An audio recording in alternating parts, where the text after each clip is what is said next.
This is David Horowitz on Breitbart, November 17th. I'm listening on SoundCloud, but it gives a very concise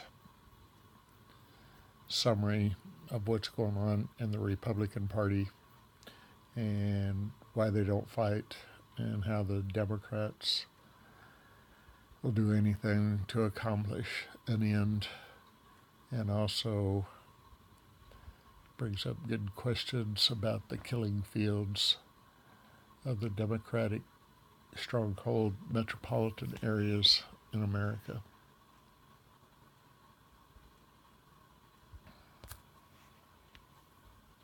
The most important thing that's happening right now is this war in the Republican Party. What is How do you define that war? Tell me what that war's about. Well, I didn't realize until Trump's election and you started firing how pervasive the swamp is, how deep the corruption. Of course, Comey demonstrated. Our intelligence agencies are corrupt. Clapper lying all over the place. The FBI leadership is corrupt. The Congress, would you see the way Republicans fold on these issues, and you know that it's because they're getting money. It's really scary. But the big thing in the Republican Party is Republicans don't come to fight the way Democrats do.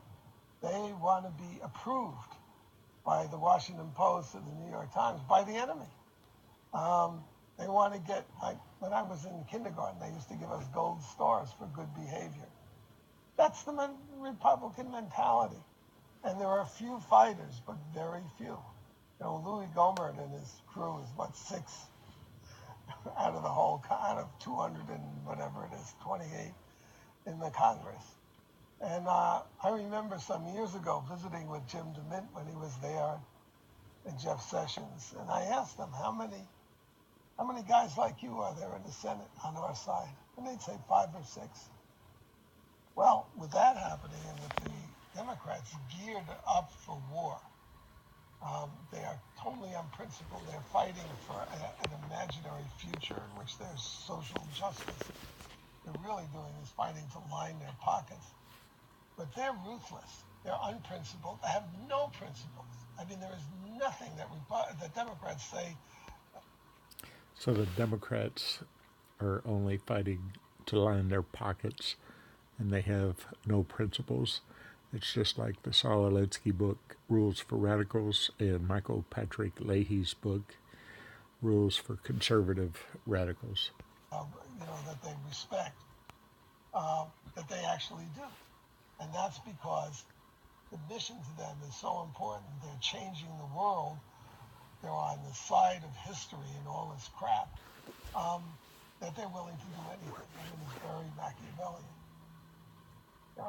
Barney Frank ran his lover ran a prostitution ring out of his house.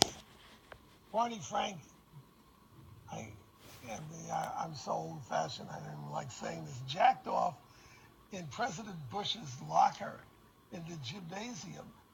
Not only did he stay another 20 years in Congress, but he was one of the key players in the whole subprime mortgage crisis, which destroyed half the net worth of Black America.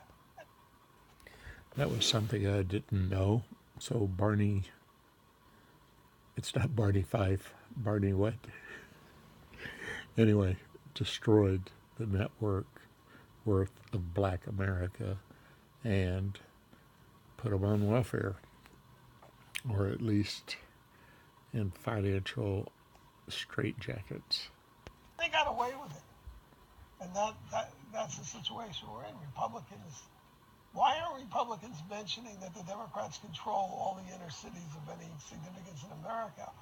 All the killing fields, Chicago, Detroit, Ferguson, St. Louis, Baltimore. What?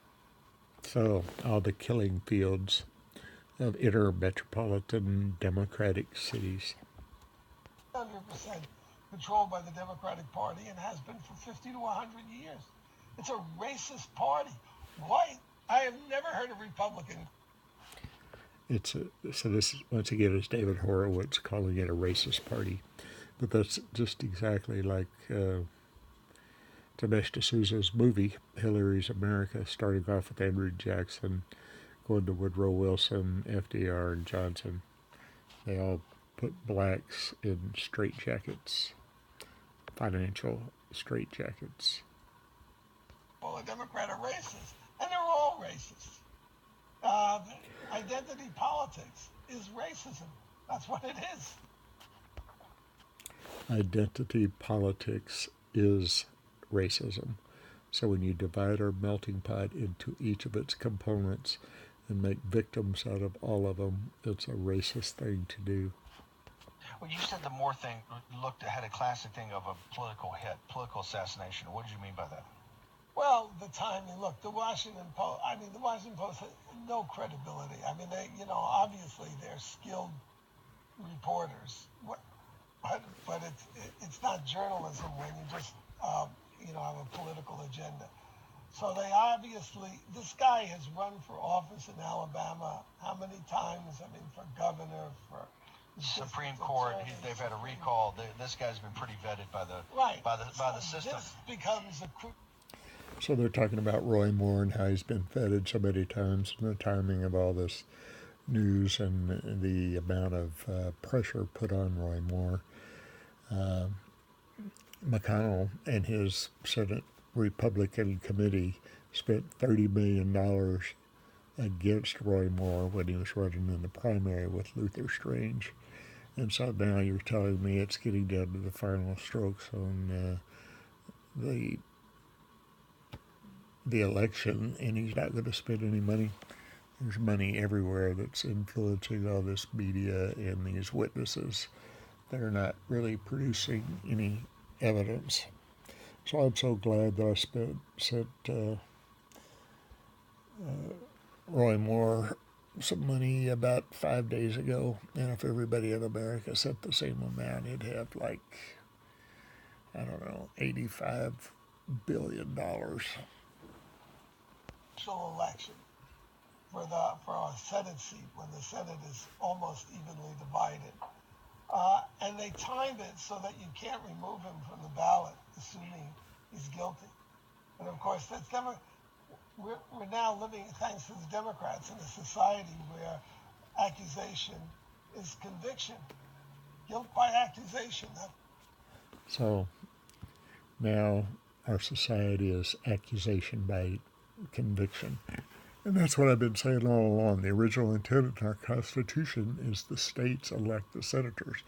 It was originally, before the 17th Amendment, the states elected, the state legislatures elected the representatives. So the feds and the rest of the country have nothing to do with the senators of each state, because those senators specifically represent the state only. That's all it is. It's just unbelievable. So that's why I see it. Let's go to Ohio, and Rick in Ohio, you got. So anyway, that was a really great segment with David Horowitz and Steve Bannon, and they're somewhere in Florida doing some kind of a weekend.